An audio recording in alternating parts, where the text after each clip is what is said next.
All right, hello everyone. Welcome to ECS 179 Gameplay Programming. This is class number 2. Today we'll be talking about game engines briefly, and we'll be looking at a lot of code. We'll be digging into Unity. We'll be digging into Visual Studio. We'll show you how to set some things up. We will delve into a couple interesting projects for you. One is just a general interest project, and the other will bootstrap exercise 1. It'll be an example of the command pattern, which you can read about in the Nystrom chapter in the text that is linked in the week 2 reading. But before we get started, are there any questions that you have about the class?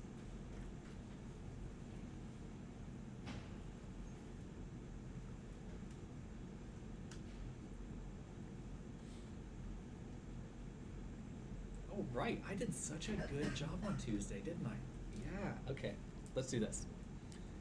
I don't know if many of you have ever felt this featurecreeprobot.com comic.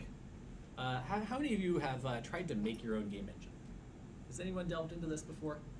Oh, we have one person. Awesome. Usually people, historically people have delved into this, made their own game engines, or made their own code library of any sort of any scale. Maybe you've made your own implementation of a feed-forward artificial neural network, or maybe you have created your own algorithm of some variety that's complicated, and then you show it to someone else, and in proper, well-fashioned working code, it just works and you don't see a whole lot. That's where game engines can be. You can do all this work. You can do all this work for your game, and then you see one blue square that just moves. But you know that you had to write an asset engine behind that. You had to import resources. You had to make the models. You had to make sure that your perspectives and viewports were correct. You had to make an input library. So all of this is to say that there is a ton of work just to have something simple, something nearly nominal, something initial, tiny, to show up on the screen. What is a 3D game engine? Or what is a game engine? There's one definition. A 3D graphics library with support for animation, physics, and sound. What do you think about this definition? Yeah. I feel like it's probably a bit too specific, since, for example, there could be some game engines that are very focused on doing 2D graphics, or maybe they have some features and not others, the physics engine separate, and it doesn't really deal with that one, maybe it's more bare bones. Welcome, can I have a seat? Yes, exactly. So we're missing some obvious things here, right? All the 2D games we play, there's some 4-dimensional games out there you can play as well. So it doesn't happen as well. Well, there's another definition. A comprehensive game creation environment with an IDE, tools, and libraries. What do you think about this one?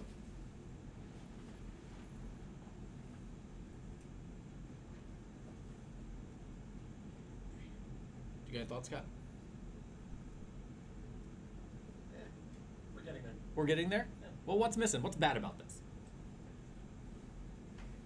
Yes. I think a game engine has to have an IDE. Right? Write your code in another IDE. Exactly. IDE seems to be a bit extra or a bit too much for a particular game engine. How many of you have played with Pygame? Right? Does that have an IDE? No, that's a pretty good game engine. Right. Tools and libraries, so we're including a bunch of things that are optional in the core definition. But it still doesn't include things like programming for controllers, that sort of thing. So perhaps all the software and hardware in your game that isn't particular to your game. So this is an idea here where the game engine is the platform, and the thing you make on top of the game engine is your game. So that means everything that isn't your game is the game engine, is sort of what this definition is saying. What do you think about that?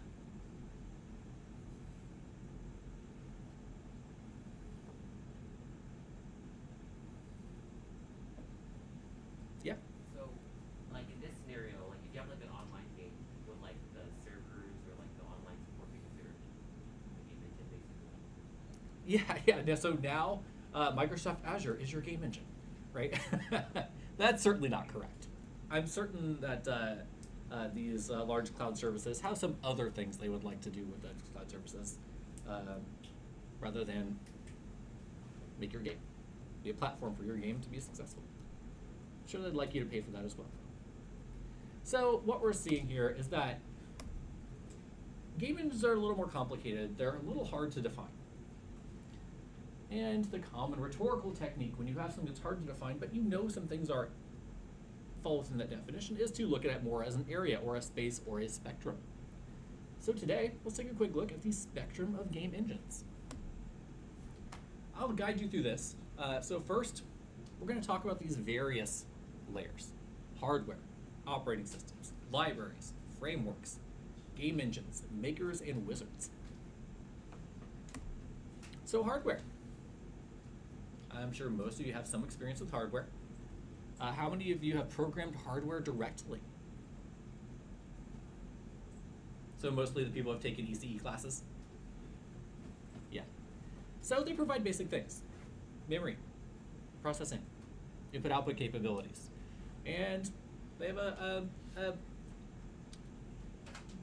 typically they're programmed in low-level programming, things like assembly, zeros and ones. You often have low-level programming languages that are then compiled down to assembly for a particular hardware platform. How many of you have taken a compiler's course? That was a trick question because we don't have one. Hopefully we will get one soon. If you are interested in that, you may want to check out the job talks we're going to have, like maybe 16 job talks for new professors. This year we have 5 different faculty lines we're hiring for. And this is a great way of meeting some really interesting people that will be here foundational, looking for people to do research and projects with next year. So things that are common in this game world are Arduinos, arcade machines. Pre-Xbox consoles were mostly hardware platforms. Games were programmed in assembly for a surprisingly long amount of time. All the way up through the early, maybe mid-2000s, some games were programmed primarily in assembly, which I find fascinating because we were clearly like having capable libraries of C++, C, Java, whatever. We had a lot of stuff going on by the mid-90s. Object-oriented programming was in full swing. But yet, the demands of having very specific hardware to enable high frame rates on games in a small, performant, and low-cost package made it hard for programming languages to be adapted to those platforms. So, assembly it was. Yes? Those Pokemon Red, they refer to the beginning of the game, and there's this huge unit repository, like this assembly that compiles the same assembly as the game is. And it's like, you look at it, you're like, wow, this is actually really modular. It's like really easy to design, even though it's simple assembly. Yeah. So they did use assembly, but they also had their tricks, right? They used as good of software development patterns as you can with assembly, including what you're talking about, like modular chunks of assembly with known specified, hopefully well-tested properties. Excellent. If you have a link to that, go ahead and throw that in Discord. That'd be great. It's actually like, you can find it on GitHub. It's like Pokemon Red reverse engineering. Okay. They just like programmed everything so they would match the ROM. That's amazing. I love it. Thank you. So if you make a game on hardware, it's locked to the hardware, right? This is how games used to be, particularly on MS-DOS. I like to tell the story when I was a very young person. The world was making the transition from x86 based sort of like anonymous processors to like the Intel Pentium world.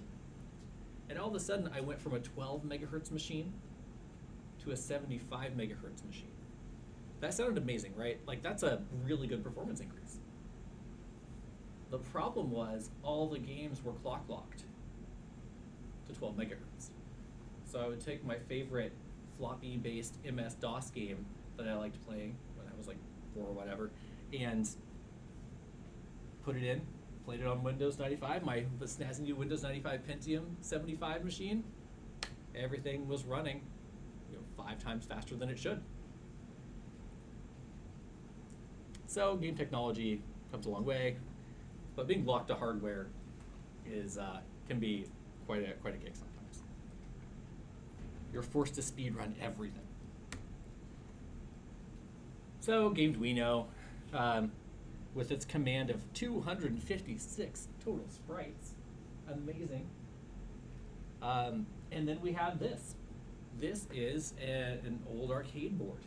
And I believe, if I remember right, this one is one of the original Street Fighter II arcade game boards that would plug into an arcade console with a CRT with the original stick plus 3-button play combos. Or stick plus 3 2-row buttons, so that's 6 buttons in total. Gotta have all your high, low, and medium punches and kicks. That takes us to the operating system, which is one level above hardware, as many of you already know, but it provides more capabilities for you. File systems, more refined notions of input and output. You have things like drivers now.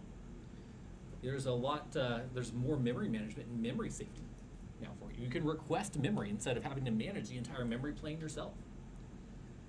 Linux distributions, Windows, OS X, iOS, Android.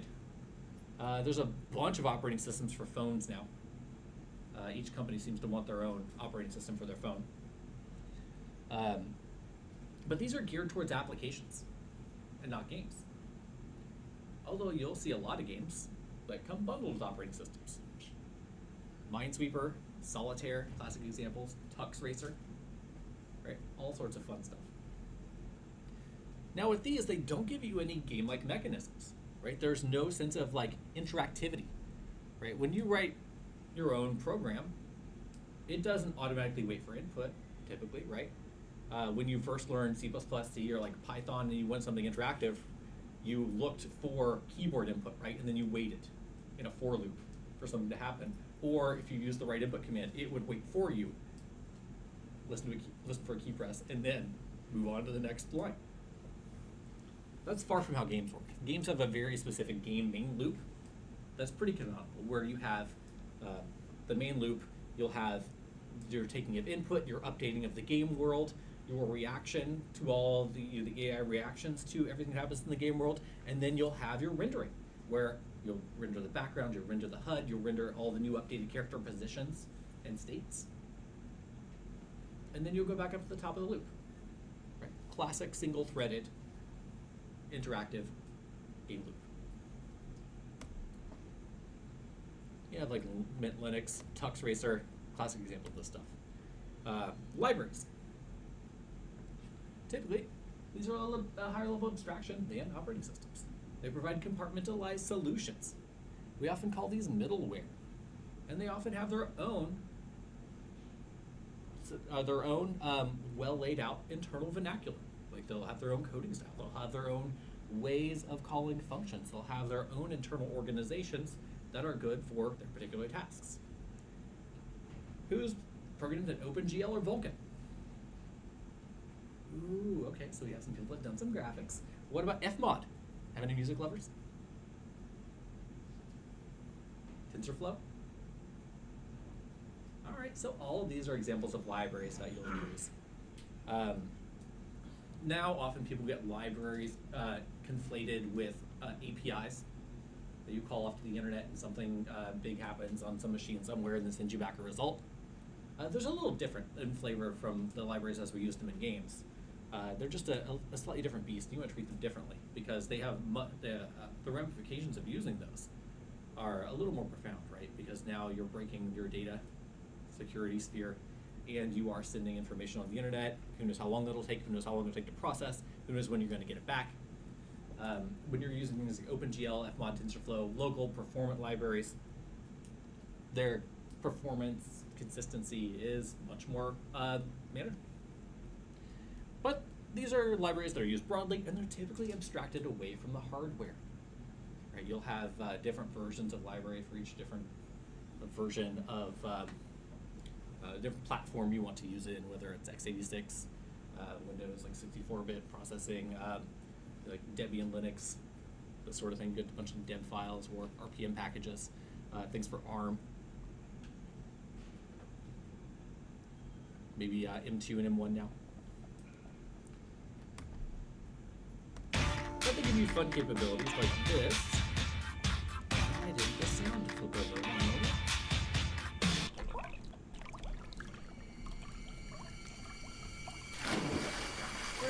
some fluid dynamics libraries to help render and work for you, or physics libraries to help you handle larger scale physics interactions with a lot of individual unit counts. And this is even a fairly old video at this point too.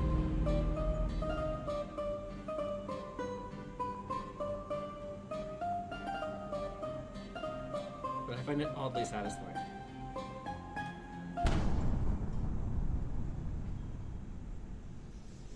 We won't spend too long on this, but you get the idea. And if you don't, please raise your hand and I'll happy to talk more. Where? Okay. That really messed up. Okay. Now we have frameworks. How many of you have used frameworks in your programming life before? Like .NET? Okay, now we're getting stuff more common, right?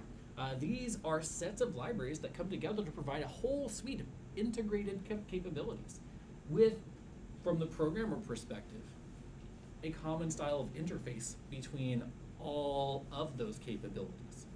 .NET, you can think like web tech. If you're using things like JPM, JSPM, if you're using makefiles for larger projects, they tend to have this sort of flavor. Things like Ionic, DirectX, Pygame, all of these are sets of integrated capabilities, sets of libraries that come together to provide a more robust set of capabilities for you, typically geared towards like generic programming like is in .NET, or web programming like in web tech. Pygame in the case of games for Python. And here's some example of like some interesting things you can do in Pygame. So there's been some pretty sophisticated, interesting things done with this framework in particular. I may or may not have used it to bot things. Game engines. Now here we're getting to things we traditionally call game engines.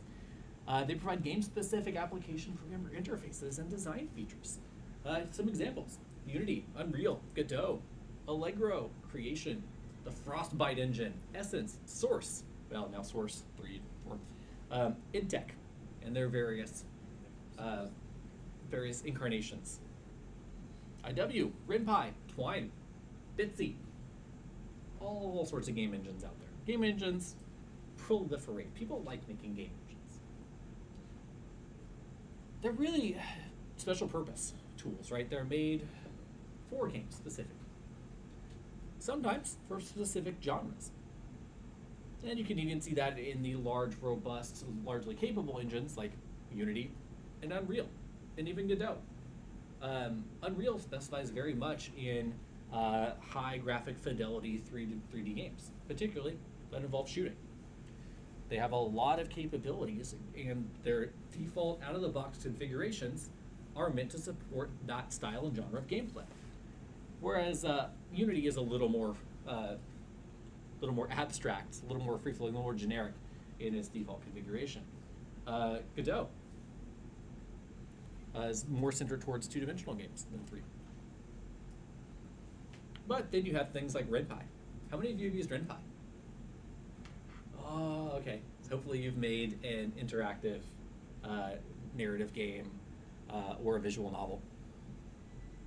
Maybe you want to date tanks or something like that, I'm not sure. There's all sorts of things in the world. That time I was reincarnated as a vending machine dating or something. Makers. You've probably heard of these. Game Salad, Game Maker, RPG Maker, FPS Maker. They tend to be pretty clear what they are in their titles. But they provide a way for you to make games with less, I guess technically, with less technical knowledge required, with less programming required. They typically have draggable elements. They have integrated editors such as level editors, user interface editors, dialogue. And because you have like these more special purpose tools built into your maker, you have selected which types of games your maker can be useful for, which is why they are typically genre-fied, such as RPG and FPS Maker. And they're aimed at non-programmers. You know, if you have a game creation course in high school or middle school, they're probably using something like this. Here's what a couple of them look like, right?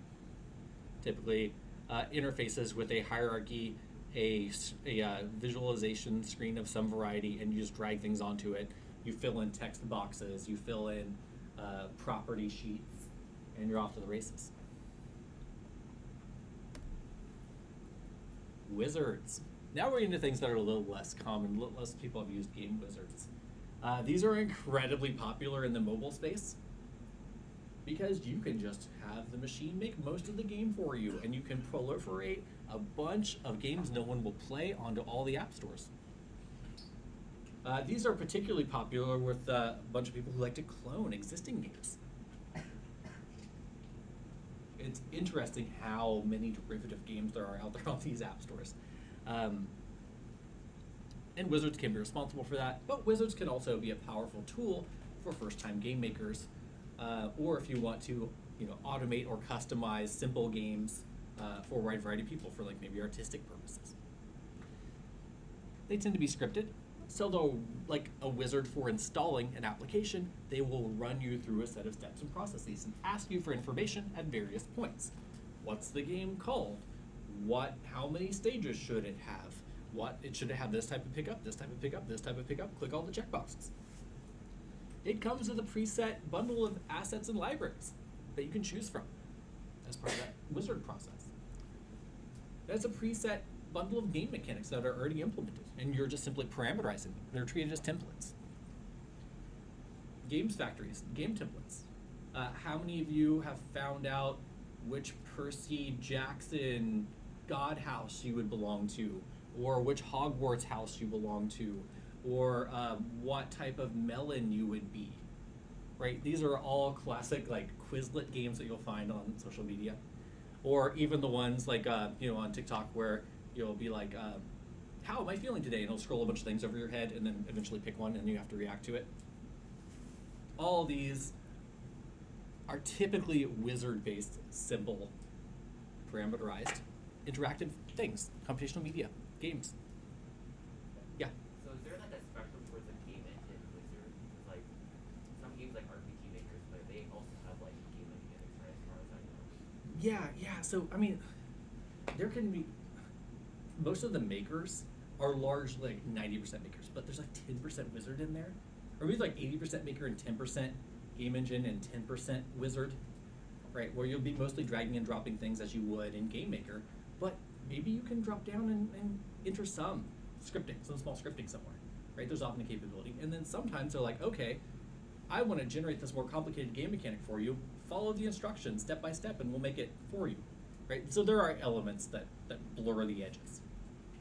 Yes? Like mono game follows spectrum, but it seems like most people don't see that as an engine, like a framework. Mono game. Yeah. Dude, there's a lot of evidence here that this is actually a spectrum, right? And people hop all over this. It's good to have various points here. Mono game is an interesting one.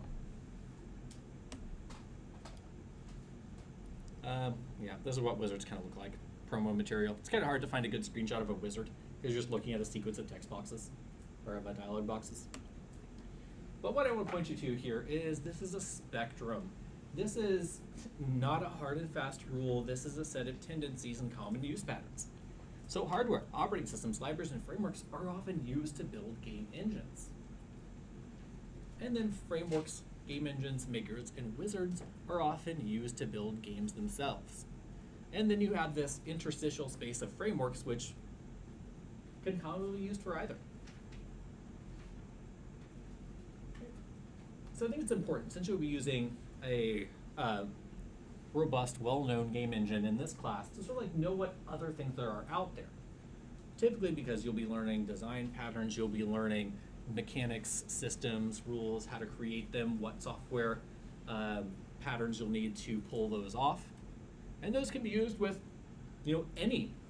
primarily in the frameworks and game engine space, but with pretty much all of them.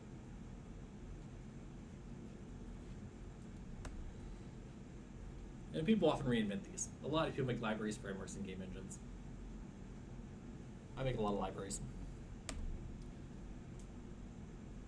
And game engines are typically, when you look at the, software engineering facing aspects of them, they're technical solutions to problems. So, for instance, in Unity, they have a technical solution for taking a graphics engine and a physics engine and using them together with a sense of time, sense of scale and space. Not only do you have the transform, which is the three-dimensional location and orientation of something in three-dimensional space, which a physics engine cares about, you also have the capability for it to have a mesh or some sort of three-dimensional graphics properties. But a mesh itself doesn't make it smash into another object and bounce around. That's the property, that is the physics portion of it, the rigid body component in Unity that you add. Two things with rigid bodies can interact with each other in a physics system.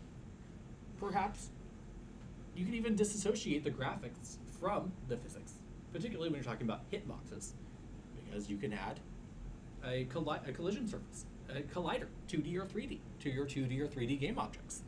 And that's how the collision detection algorithms in Unity know when things collide. It's not when they look like they collide from the graphics engine, it's where those logical bodies, those collision surfaces, touch each other. Right, so a set of technical solutions. And then there are a set of languages. Unity itself has went through a set of these. They had BooScript, JavaScript. Now it's mostly C#. If you're looking in, and they have a visual programming language as well. If you're looking at Unreal, you have Blueprints, and you have C++. Godot has, what's Godot script calls it? Just like Godot script? What? G script? GD? GD script? Yeah. Gosh darn script. But they also support, they have a pretty interesting comprehensive language transformation model, I think now in the latest version of Godot. I just started reading about this the other day, where it's easy to import a lot of languages into the core Godot capabilities. So now you have a proliferation of languages that you can use with that engine. And it's also a set of practices. So Godot is scene-based, but Unity is component-based.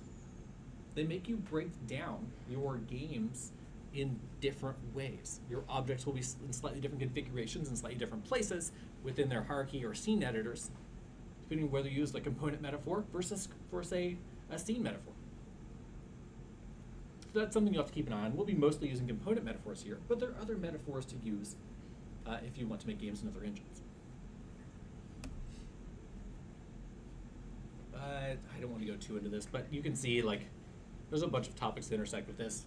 Base classes, so is it a game object-based class? Is it a component class? Is it a scene-based metaphor, or is it like an entity-based metaphor, an entity component system?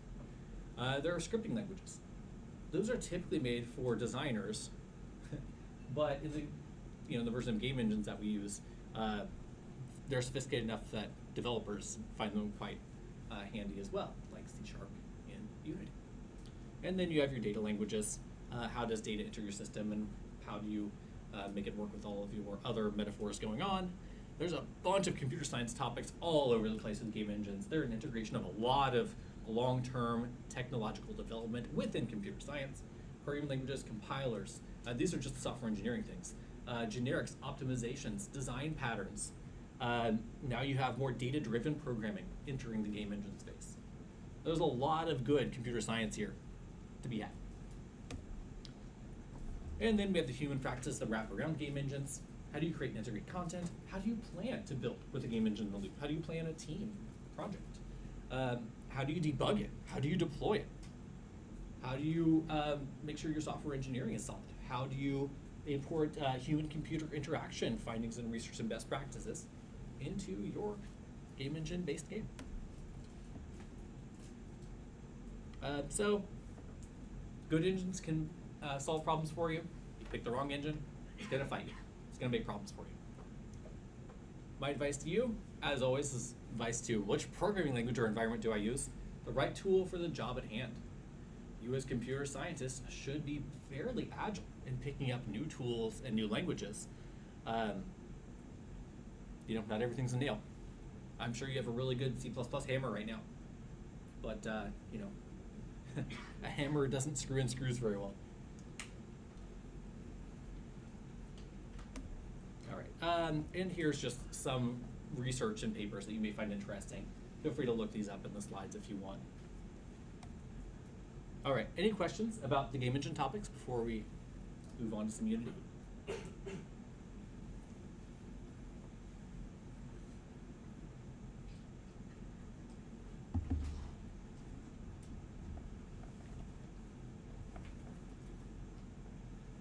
The awkward silence isn't making questions come out. That's fine. All right, give me a moment to reconfigure here.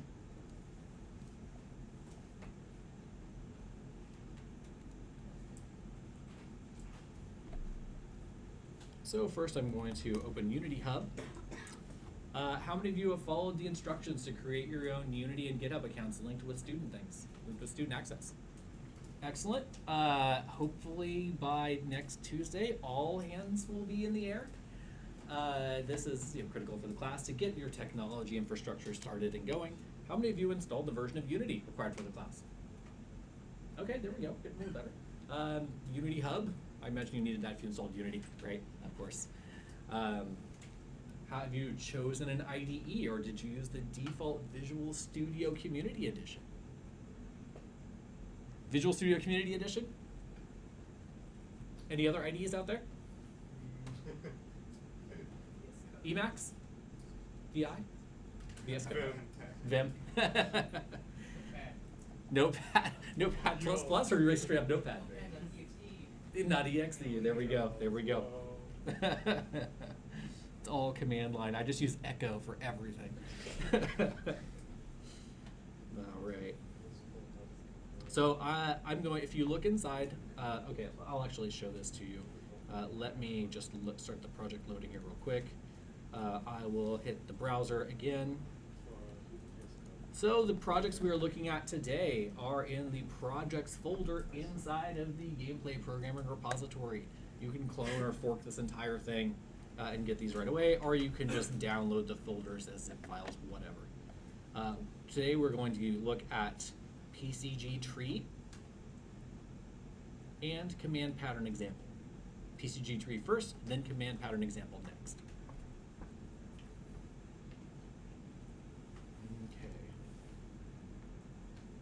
Did you actually start loading? You did not. There we go.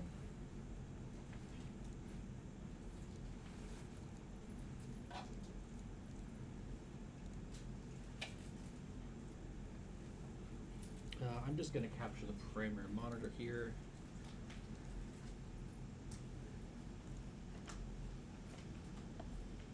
No, we don't actually do that.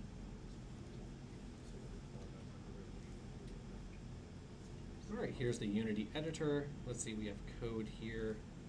One moment. All right.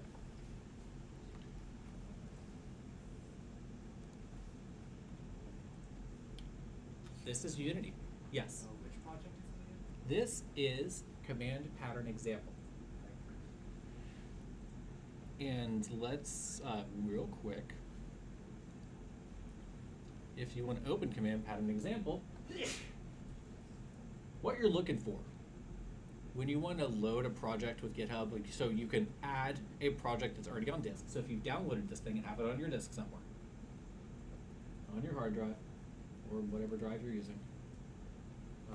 One moment. I want to get the appropriate window open here for myself. Okay. Where is my mouse? It's on the wrong screen. Okay, there we go. Okay. What you're looking for a project in our repository is there are several Unity folders. The three that we typically stash in a repository, so things that aren't temporary, that aren't specific to your particular version of Unity or your particular set of packages that you've downloaded and added, are the assets folder. So the assets that comprise the game, animations, video, sound, what you got. Packages. So these are the packages, particularly the package manifest, which says, hey, these are the external packages that are involved in your program. When Unity loads up and sees one of these, they'll go and fetch them all from the web. Project settings. where you'll have things like the your editor build settings and your editor settings, your graphic settings that parameterize Unity that you want consistent for everyone using this particular game project. Those are stored in the common place in the repository. So these are sort of what you're looking for. You also want to make sure you have your gitignore. How many of you have written a gitignore file? How many of you know what a gitignore file is and does? Anyone care to venture an explanation? You've heard me talk a lot. What's the question? What is a gitignore file? Why should you use it? Well, a good ignore file notes all of like the folders or files that could be within, like, for example, the repository on your local machine, but you don't want to push it onto the virtual because maybe it's like specific to your machine, or it takes up a lot of space. And you don't actually need it for other people in your group who already have that. Yeah, baseline. exactly. Like the small definition of gitignore files are, these are the things Git should ignore, should not track. So that's what we're doing here. There's a bunch of stuff you shouldn't track.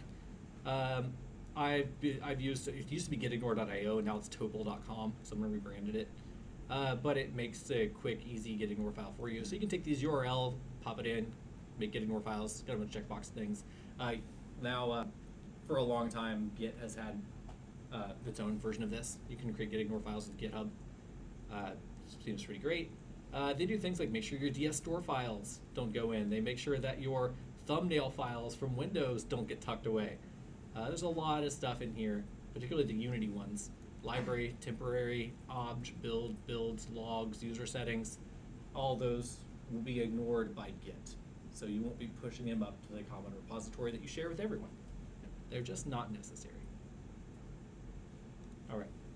But assets, packages, and project settings, you'll see this has it. I guess PCG tree has it. Command pattern example has it. These are what you're looking for with the projects that I give you that are stored on Git. This is, when you see these things together, it's probably a Unity project that you can load. So you could load command pattern example as a folder, as a GitHub, as a Unity project, and it should work. Okay. Back to Unity.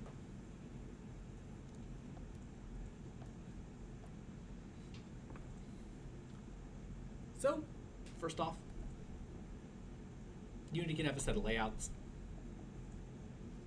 I have one that I particularly like running here. It's close to the default. If you want to change the layout of your editor windows, there's a whole bunch here, like 2x3, 4 split. I guess this one does just use the default. Right? There are ways of configuring your basic Unity world. Yes. When you select the dropdown, it doesn't show up on that. That's a problem with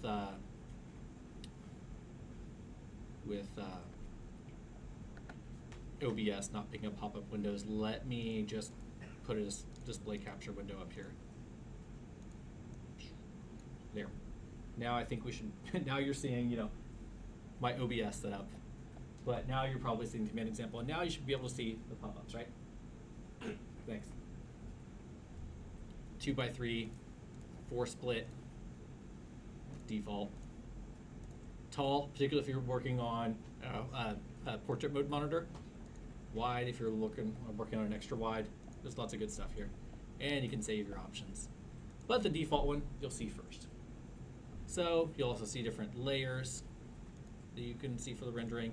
You can search through a bunch of documentation in Unity. This is play mode, so you can play your game, which will build and play your game. Notice that my screen changed colors. I will show you how to do this. This is play mode tint. Unity acts differently when it's playing a game versus when you are creating a game and it's not being currently ran. So this is a safety check for yourself. Pause, start game. It's cloud assets, knowing when you're logged in with your account. This right here is the hierarchy. This is everything in your scene. So Unity is scene-based. You can have multiple scenes in your game, and you can use scripts to transition from scene to scene. There's even capabilities to have some game objects or simple data structures that can persist from scene to scene. You want to keep your stats, keep your XP, keep your inventory when you load level to level, you can do it. Now, Scenes typically have a few things in them. They typically have a camera.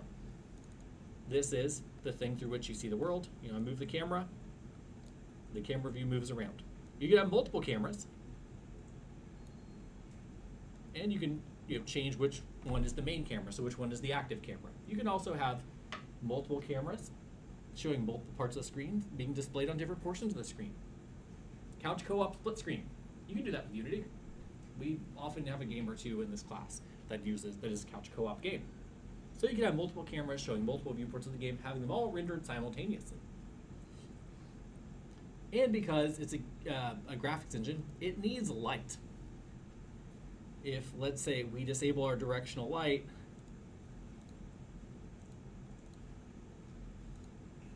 maybe I have global illumination on. I do. Okay, so the directional light isn't helping us out here. My bad. I was going to have a important example. What if you have no lights at all in your world? There's nothing to see. It's all dark, right? So you won't see anything rendered. It's a common problem people run into early on in their development. And here we have player. So this is an example of a game object. So here is the scene. We can see this is our editing scene where we can move things around. We can move our perspective around the scene. In classic 3D modeling ways, what I'm doing here is setting the scene view to be along major axes. So you have a little X, Y, Z axis. Rotator, you can flip around 90 degrees, right? See where things are pointed at.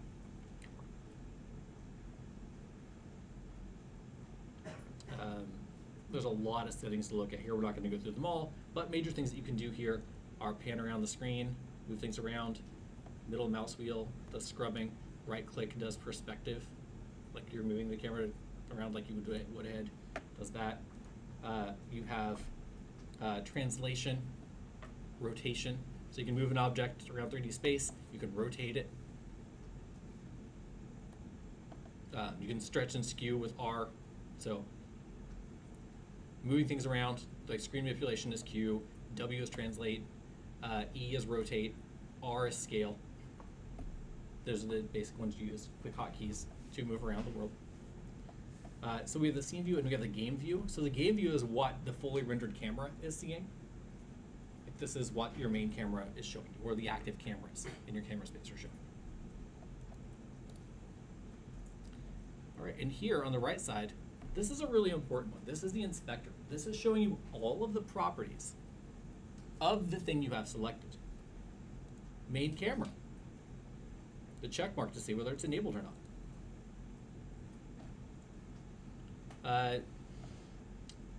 There's a set of tags and layers you can use. This is its actual name. You can color the icons if you want to have a color-based management system. You can set it so everything that is a game object or is present and has a place in the 3D world has to have a transform. So transform basically has where it is in the 3D space. So its position in X, Y, and Z coordinates. Its rotation. So we often call these Euler angle rotations. This is how this is encoded. So how much are you rotated around the X, Y, and Z axes? Internally, they're using quaternions. We'll talk about that at some point. Irrational numbers are great for irrational games. And then we have scaling. So you can have an object and scale it along X, Y, and Z dimensions to change its size. That's the basics. Everything that's a game object, everything that's in 3D world or in your 2D world Unity has a transform. So the camera has a position in 3D world, so it has a transform. Right, and you can rotate it. So when I rotate it, you see the camera moves. And what's handy is that you can click on these properties and you can scrub them, right? Move them around.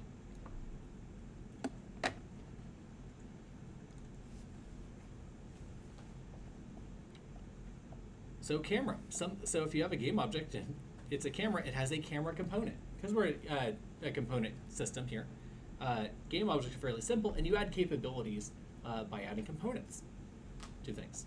This camera component, you can see the skybox, you can change the color of the background.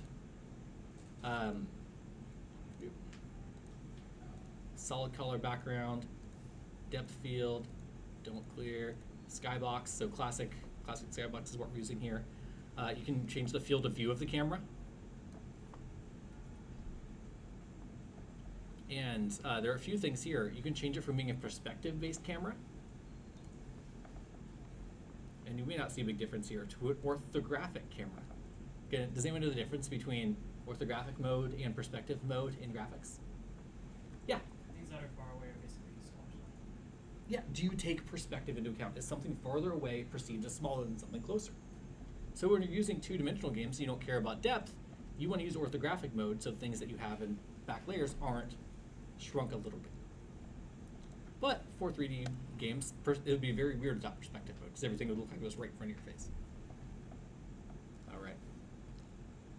So you can see here, I'm moving cameras around. Also, an audio listener. This is important. Audio listeners, since it has a 3D audio system, the audio listener, the active one, is where you're hearing from in the scene. There we are. We have our directional light here. We can change the color of our lights.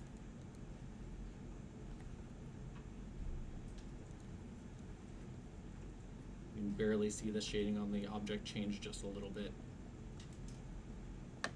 Not super important for the scene. Our player is a more important one, though. This is a game object that we created. So you can create game objects here, 2D, 3D ones. This one just happens to be a capsule. Hey, look, we made another capsule. And we can move it around. Right, and you can now see it appears in the scene, our second capsule. You can change its name to Cap'n. You can scale it.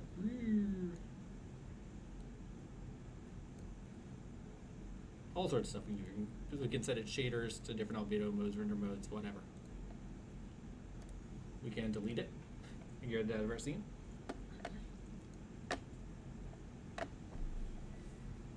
So it has a capsule, right? It has a graphic to it. So it has a mesh filter, which is taking a three-dimensional graphical mesh, set of points and vertices that are then used together and to form little triangles, which are then textured or colored in some way to form something that we can render in 3D that looks like a 3D object. We're basically Pixar. In this case, the mesh is a capsule mesh. And we got a bunch of meshes we can use. We can change it to a cylinder, plane, sphere. These are the ones that just come with Unity. We have a mesh renderer, which says, okay, you have a mesh. We need something that will actually do the calculations to put that mesh on the screen. That the mesh renderer does here. You can turn off and on shadows when you render the mesh. You can use light probes. There are a whole bunch of settings you can do that involve the rendering of meshes. Here. Now we have a capsule collider. So I added a collider just in case we want to do collision detection in this. The capsule collider, you can see here, hitting F while you have an object selected will focus on that object. So you focus on the light, focus on the player. Our capsule, here you can see it's the exact same size. So you can see these faint green lines. That's the collision surface, the capsule collider surface. We have it the exact same size as our capsule, so the collision detection is one-to-one with the graphics. We have an input map, a script. So scripts, when you write code, you can drag them onto objects, and those are components of your object. Meaning, when through the object lifecycle, when it gets updated, when it gets moved, when it gets added to the scene, when it collides with another object, your script can then run at those various points in that object, in that game object's lifecycle. Okay, so that's the inspector. Here are your project settings. So this is where all of your assets live, all of your materials live, all your scripts live, and it's a sort of a pretty printed view of your folder directory in your project. So we have a resources folder where we have, oh geez, I forgot to, now, for a while Unity has been making sure that you can use the online ad system and online billing systems with all of your games, and it is added things like the billing module by default, and I forgot to take it out of this. Apologies. But if you want billing mode in your simple Hello World game that is a small version of the command example, or it's right here. I did start with the command example instead of PCG, I'm sorry. I'll open the other one after I get done explaining this. Prefabs. So prefabs are sort of like class definitions for objects in Unity. I'll show you how those work. Those are in the tutorials. They're very handy. We have our scenes, so a whole bunch of different scenes you can use. We have one scene in this that you're seeing right now. When you load a scene, you'll see it up here. You can also have sub-scenes, so you can have multiple scenes being loaded within a scene at a time, so you can hierarchically compose scenes. Like let's say you have a hallway, that can be one scene, and then when you get close to the room the hallway connects to, you can have that as another scene, which can be loaded when you get close enough to load it. So you don't have to load your entire world at once. You can load it chunk by chunk. Scripts, this is a folder where typically you keep all of your code. There's a few different ways to organize Unity projects. Simple ones are organized like this. You have your assets and resources in a set of folder and subfolders. You have your scenes in a folder, and you have your scripts in a set. And then finally, all the packages that are used. So these are the ones that came by default with this particular project: 2D sprites, 2D tile maps, AI navigation, custom in-unit test framework, and the editor packages. Oh, I did take out the billing one. I just forgot to remove the billing file. There we are. Okay. And so a lot of these can be removed. You don't have to have all the default packages in. And I recommend that you call your package list before you ship a game. Makes it a lot faster. You're not including a bunch of stuff you're not using in the game itself. All right. I am going to load the game I meant to load in the first place. But we got a little view of what Unity looks like. And if you have questions, feel free to ask them while I'm going on here. Let me make sure we're not running over. Okay, we got 22 minutes left.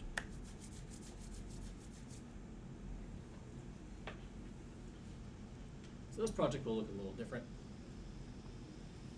This is the PCG project. You can see which one you're loading right here.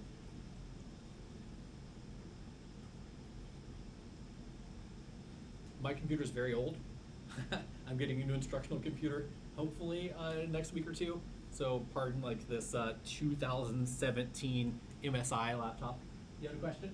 Yeah, I was gonna say, like, in general, why does it take so long to load? Do you have like nothing in your game? Because I have an old computer running OBS, doing screen capture recording, while I have a bunch of browser tabs open, while I'm running Unity Hub. It's a my machine problem. You probably will not have the same thing. All right, so we have a new scene here, consisting of a main camera, a directional light, a script home. So you often have functionality in the game such as, unit spawning or keeping a high score that isn't really necessarily attached to any physical thing in the world. So a script home is a common idiom to place. It's just a game object that has no visual rendering. As you can see, it's only a transform. It has the bare minimum to exist on the scene. But all that I have is one script attached to it called Tree Grower. We're going to grow some trees. And then we have growth and a background. So background, you can see, is this darker gray mesh that I have to serve as the background for our world. The growth here, notice it's a different color, right? It's blue, and it has an inverted fill icon next to it of a cube. That means it's a prefab. So this is what I was talking about earlier. So you can treat prefabs as class definitions. You can treat objects that are made from prefabs as instances of a class. That metaphor holds directly. So when I have a prefab, I can click on the little arrow here or double click it, and it'll open the prefab editor. This is like changing your header file. So basically we have this growth prefab. It's basically just a cube, is all it is. It has a mesh renderer, has a box collider. We just need something that we can call and make new instances of over and over again as we grow a tree. Exit prefab mode. So if you change a prefab, any new prefabs you make based off that change alter prefab will have those altered properties, just like class definition. But if you, on your scene, your editor here, so that holds true if you alter it during runtime. if let's say I add some instances of this prefab to the tree, so I can go to my resources. Your prefabs also are assets here in your folder. We could add different versions of them. Right, so now we get a bunch of these growth 1, 2, 3s. These are more copies of the prefab. I guess these aren't clones yet. 1 second, I did it wrong.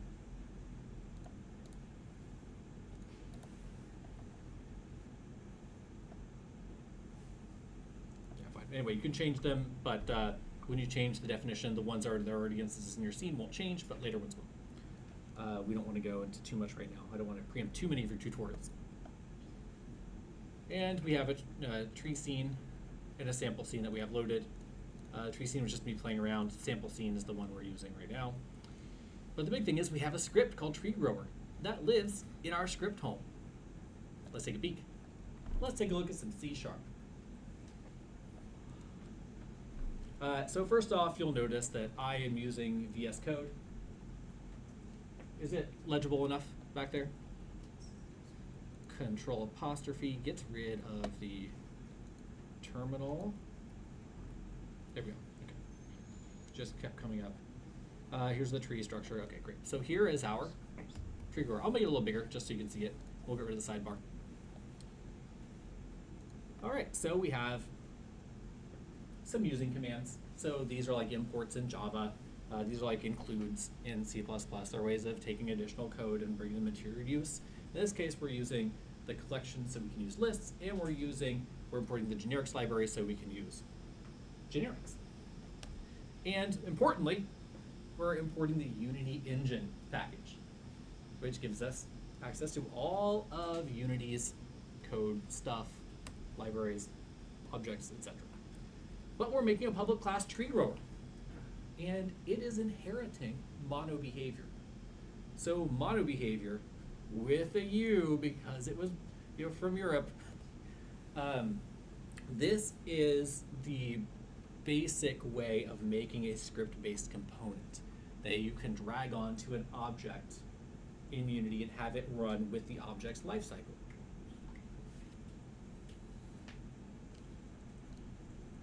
We're giving it some private variables, so we're giving it a list, a generic list, which can take anything that's game object that is of class game object. We're calling it tips. We have a couple floats called grow chance and split chance. We have a split rotation and a growth rotation set of vectors. So vector 3 is something that's from Unity's Unity engine.vector3.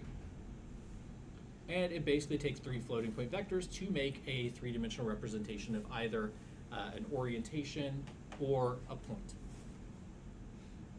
Classically in graphics, there's a 4th value, which is a 1 or a 0, which says whether it is a position or whether it is a vector, traditional vector. So that's sort of hidden from you. You can use vector 3 for either positions or directions. And we have a private object prefab, growth prefab. Well, that's that little square we saw earlier, the prefab that we worked with. This is our way, our variable we're going to import that into. All right, start, void start. So notice we don't really have a classic constructor. It's because we are in, the constructor is already created for us by mono behavior, so we don't need to create one. It already exists for our class through inheritance. And it's, in the case of Unity, there's a lot going on there, and it's easy to mess it up. So typically, you don't use constructors when you're using your scripts. Now, it's because you also don't use new to create scripts. There's a whole set of mechanisms that if you want to make a new instance of a script and put it in a new object that you create, you will use a different Unity construction paradigm rather than the classic new keyword from C#. List of game objects. So we're making a new list of game objects here, tips, classic generic. Are you all familiar with generic notation with the angle brackets? This is something that is common knowledge in this room. Excellent, thank you all for nodding. So what we're doing here, this is a little bit of Unity incantation. We're taking our growth prefab, we want to reference to that prefab that we have stashed away in our resources. So we're using the Unity engine's resource command, resource static class function called load. And we're loading the thing called growth in the resources library. By default, this looks in your resource library. So going back to Unity, resources, growth. Looks there by default. So this is a way you can dynamically pull assets from your asset library and use them directly in code. We'll show other ways of doing this. New growth at origin. So what we're doing here is we want to start the tree. So what we're doing is we are instantiating. So this is how you make a new thing dynamically in Unity in script, the instantiate command. So what we're doing is we're instantiating based on this .growth prefab. So we're making an instance of the growth prefab, and we're making it at 0, 0, scroll over. We're making it at origin, 0, 0, 0, and its rotation is quaternion.identity, meaning it has no rotation or scale. So we're making a new growth prefab right in the middle. Because this is instantiate and it can make game objects, it makes several things. We are doing some safety casting on the way out to make sure it is indeed a game object. And new growth at origin. I put this here. Why is doing this bad? Why is this sort of cast checking bad? What would make it better? I'll ask you first. Just give other people a second to process.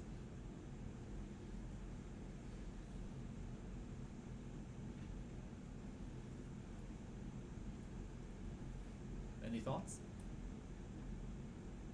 Go ahead.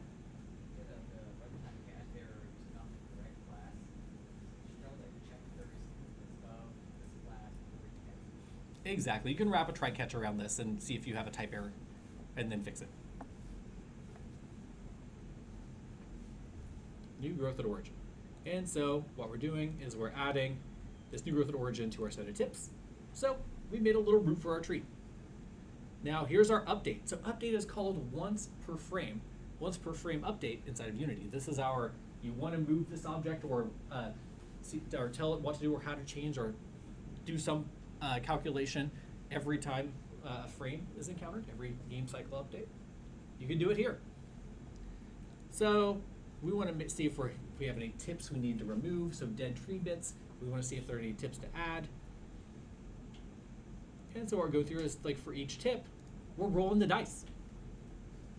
Notice up here, we add a chance for growth at 0.94, and we have a split chance at 0.99. These are interpreted just a little weirdly. We're rolling a random number, value between 0 and 1. This is from unity.random. If you just call random.value, it'll give it the next floating point value between 0 and 1, inclusively. So we're seeing if rand is less than grow chance. And if it is, we're adding a new tip. We're rotating it just a little bit, or translating it just a little bit so it's not the exact same orientation as the existing tip. So now we have two, the tree's branching. And we're removing a previous tip and adding a new one. I'm sorry, this is just growth. Not split. This doesn't split. This just adds a new chunk to the tree, but it grows and rotates just a little bit, so it's not a complete straight branch. Now here, if the value of a random number was, so we've already checked to see if it's less than or equal to 0.9 or less than 0.94.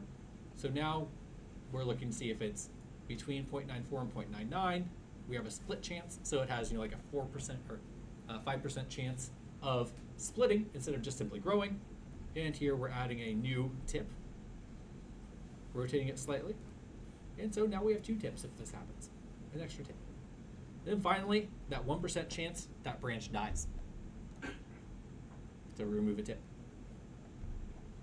And so then, in good practice, what we're doing is we're making an edit list, so a remove list and an add list, and then we are altering our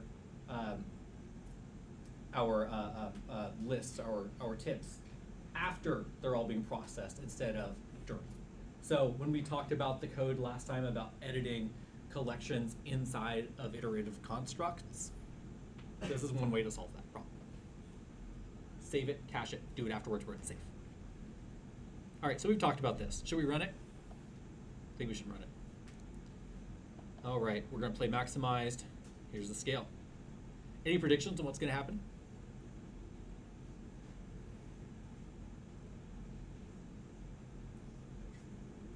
A tree grows.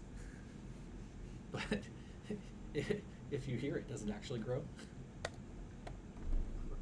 If a tree grows in the forest. Oh, oh, we got some bad RNG. Basically, it started, grew, and then died. All right. Sad tree. Let's see if we get a happier tree this time. Hey, there we go. That's a happier tree. Oh. Got lots of tips. It's not dying anytime soon. The frame rate's slowing down. Pause it. You can see all of these hierarchically composed game objects in a tree, right? Like each one of these little squares that we have is an entirely own unique game object, which is why this is slowing down so much. Back to default scale. Mouse is too sensitive.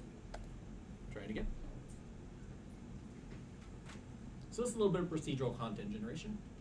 We're making 2D trees for fun.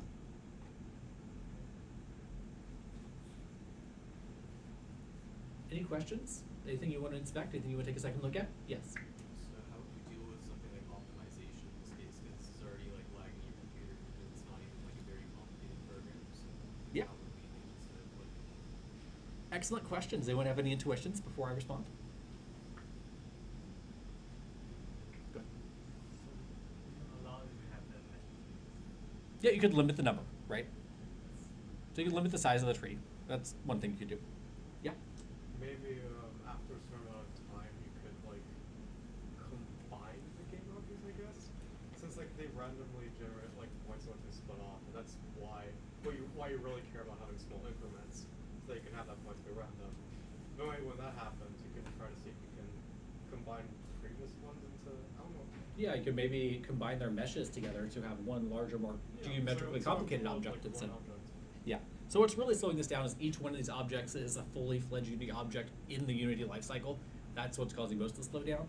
Now, if you really wanted to solve this in the Unity way, you would treat these as an entity component system. You'd use their more speedy framework, which really allows for quick rendering of many simple things very rapidly.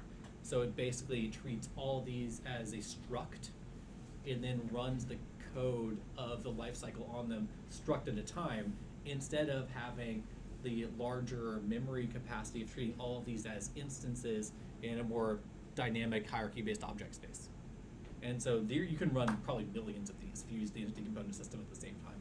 The demos are quite compelling. You could also disable a lot of the functionality of them after you place them.